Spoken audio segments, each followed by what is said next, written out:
Part 3. Jinnah's second marriage, 1918. 26 years had passed since Muhammad Ali Jinnah's boyhood marriage in the modest house in Karachi. The celebrated advocate and politician of 1918 seemed remote from this episode, from the girl wife in Purdah who had died before she could influence his mind or his affections.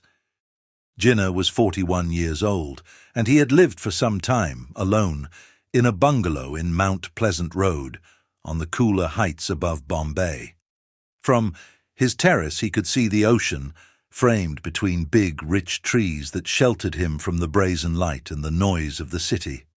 In a small office within the bungalow he wrestled with his problems, in politics and the law. He was able to live simply, but comfortably, and to dress faultlessly, for he had already made a considerable fortune at the bar. The First World War was not yet over. Battles were still being fought in all the areas of conflict. German troops had penetrated the Caucasus, and the Turks were invading Persia. The weakening defenses of the Russians were opening up a way for the enemy into Afghanistan, the way by which so many conquerors had come to India. Jinnah does not seem to have been aware of these terrible alarms. He devoted his energies and his speeches to his one absorbing plan for Hindu-Muslim unity, despite frequent signs that might have discouraged him. In 1918, there were anti-Muslim riots and acts of terrible cruelty in many parts of India, inspired by the old problem of cow-killing by Muslims and Christians, which was so deeply offensive to the religious scruples of the Hindus.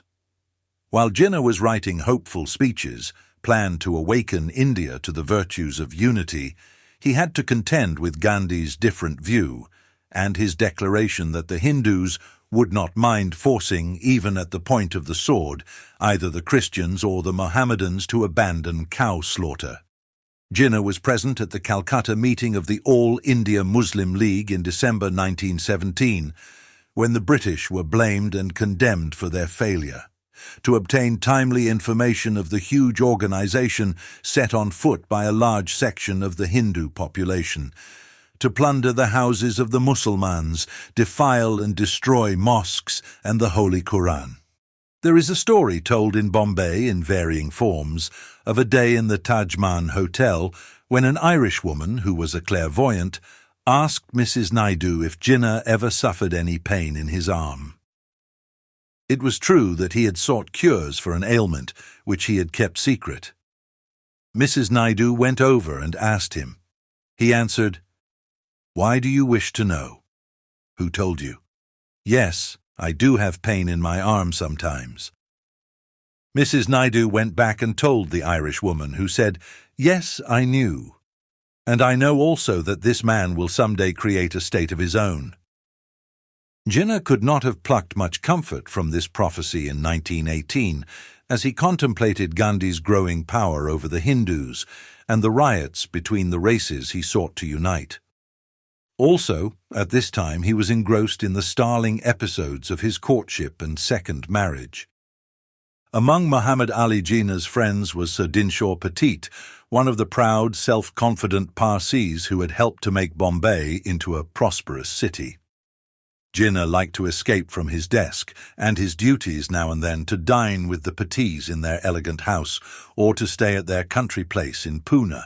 Rattanbai Petit had a daughter named Rattanbai, 24 years younger than Jinnah. She was an enchanting girl. Today, a quarter of a century after her death, there are gallant old gentlemen in Bombay who recall her and say, "Ah, Ratty Petit, she was the flower of Bombay." Then, she was so lively, so witty, so full of ideas and jokes. The staid bachelor advocate sitting on the terrace in Pune watched Rattanbai Petit's only daughter running in and out of the house. He paused and put his briefs aside. His heart was awakened, the first and only time in his life. Jinnah and Rattanbai Petit were betrothed, in secret. When her father was ultimately told, he was furious. He would not tolerate marriage between his 17-year-old Parsi daughter and a Muslim almost twice her age, so he took out an injunction forbidding Jinnah to see her. Jinnah waited and Rattanbai remained devoted. When she was 18, her father had to reconcile himself to the cold announcement in The Statesman on April 19, 1918, that Miss Rattanbai, only daughter of Sir Hector Petit, yesterday underwent conversion to Islam and is today to be married to the Honour Mr. M.A. Jinnah. The lovely young bride moved into the sombre bachelor house with her books, her ornaments, and her multitude of pretty dresses. She went to her husband's musty rooms in the law courts and enlivened them with bright paint, elegant furniture, and flowers. The first exciting weeks passed in pleasure and harmony. The husband of 41 came home in the evening with his talk of the law courts. The wife of 18 waited, eager for him to see the jade figure she had bought during her idle day and placed on a window-sill so that it caught and multiplied the sunlight coming in from the garden.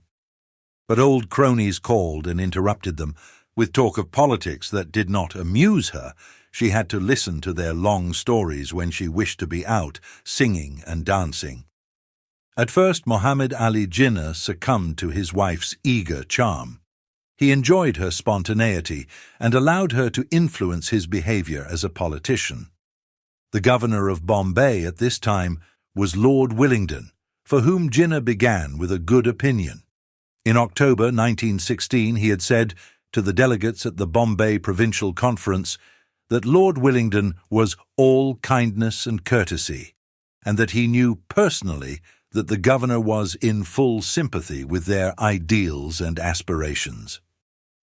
One alleged episode soon after Jinnah's marriage may have helped to change this view.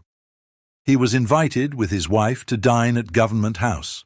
The story is that Mrs. Jinnah wore a low-cut dress that did not please her hostess, that while they were seated at the dining table, Lady Willingdon asked an ADC to bring a wrap for Mrs. Jinnah in case she felt cold. Jinnah is said to have risen and said, "When Mrs. Jinnah feels cold, she will say so and ask for a wrap herself." Then he led his wife from the dining room, and from that time refused to go to Government House again. There was a political background to this alleged incident. 5 days after his marriage, Jinnah had put his name to a manifesto in the Bombay Chronicle, answering an appeal from the Viceroy for increased recruiting and war effort in India. The manifesto repeated the demand that, in return for this war service, Britain should give India the responsible government she had been promised.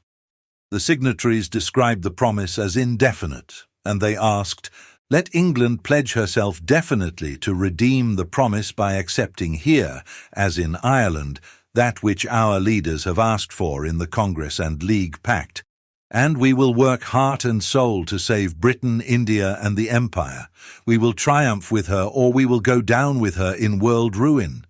We cannot forget the ties of many years. But if Britain refuses us our place in the Empire, we shall try as leading a forlorn hope, whereas if Britain welcomes us as a nation whose freedom depends upon the issue of the war, the popular enthusiasm will rise to fighting point. Trust us, and we will not fail you.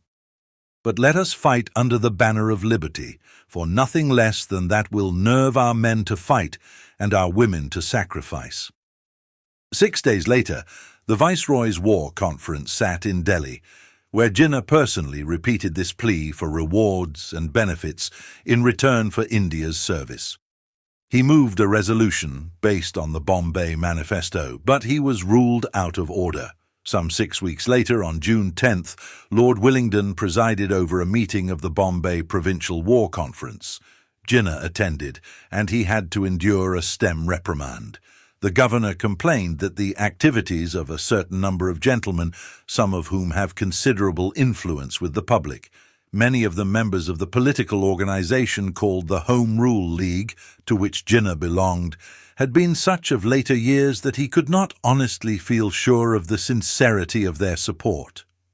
Lord Willingdon continued, "From reading their speeches, the position of these gentlemen seems to be this. We quite realize the gravity of the situation. We are all anxious to help, but unless Home Rule is promised within a given number of years, we do not think we can stir the imagination of the people, and we cannot hope for a successful issue to the recruiting campaign. To doubt Muhammad Ali Jinnah's sincerity was to question the law of his life. In the argument that followed, Jinnah said to Lord Willingdon, "If you wish to enable us to help you, to facilitate and stimulate the recruiting, you must make educated people feel that they are citizens of the empire and the king's equal subjects." The meeting ended with recriminations, and Jinnah returned to Mount Pleasant Road with the feeling that he and his colleagues had been insulted. His resentment did not fade during the remaining 6 months of Lord Willingdon's term as governor. Mrs. Jinnah's young spirit may have helped to keep her husband's anger alive. She was certainly beside him as an ally in the dramatic scenes that preceded Lord Willingdon's departure from Bombay. On December 11, 1918, a meeting was called to arrange the customary farewell to a retiring governor. There were many people who shared Jinnah's anger against Lord Willingdon, and they began to gather on the steps of the town hall at 10 o'clock on the evening before the meeting. Their protests had been anticipated, and there was already a strong force of police standing nearby. At 10 o'clock next morning, when the hall was to open, Jinnah arrived with his colleagues, and they immediately moved to the head of the queue to take places held during the night by their supporters. Then began a battle for seats and a scene wholly alien to Jinnah, who had always preached to the young about order and discipline. Outside the hall stood Mrs. Jinnah, a pretty young rebel, marshalling her husband's followers as they pressed forward into the hall. The struggle apparently lasted until 5 o'clock in the evening, when the sheriff arrived and stood up to speak. There was further uproar and cries of "Shame." A Parsi, Sir Janissei Jijiboy, was elected chairman, but this formality was drowned in cries of "No, no!" Zrania, while the supporters of the platform shrieked and yelled in derision, hurling challenges and epithets at the anti-Willingdon faction. It was claimed afterwards that a resolution of loyalty and appreciation of Lord Willingdon had been passed, but it was lost in the clamour. The Commissioner of Police ended the farce by ordering his men to clear the hall. Muhammad Ali Jinnah was among those who were assaulted during the confusion. The cold logician was cold no longer. With his wife beside him, he led a noisy crowd to Apollo Street, where he became a tub thumper for the only time in his life. He stood up above the crowd and said, "Gentlemen, you are the citizens of Bombay. You have today scored a great victory for democracy. Your triumph has made it clear that even the combined forces of bureaucracy and autocracy could not overawe you." December the 11th is a red-letter day in the history of Bombay. Gentlemen, go and rejoice over the day that has secured us the triumph of democracy. Mr. Matlub Sayyid has written that, after this incident, Jinnah was at once a hero.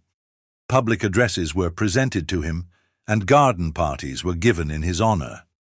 For the first time in his lonely career, Jinnah was a popular figure, a leader of the people. His admirers contributed 30,000 rupees to build a memorial hall in his honour, and in spite of the ravages of partition, it is still called Jinnah Hall. On the wall is a marble plaque recalling the historic triumph of the citizens of Bombay under the brave and brilliant leadership of Muhammad Ali Jinnah.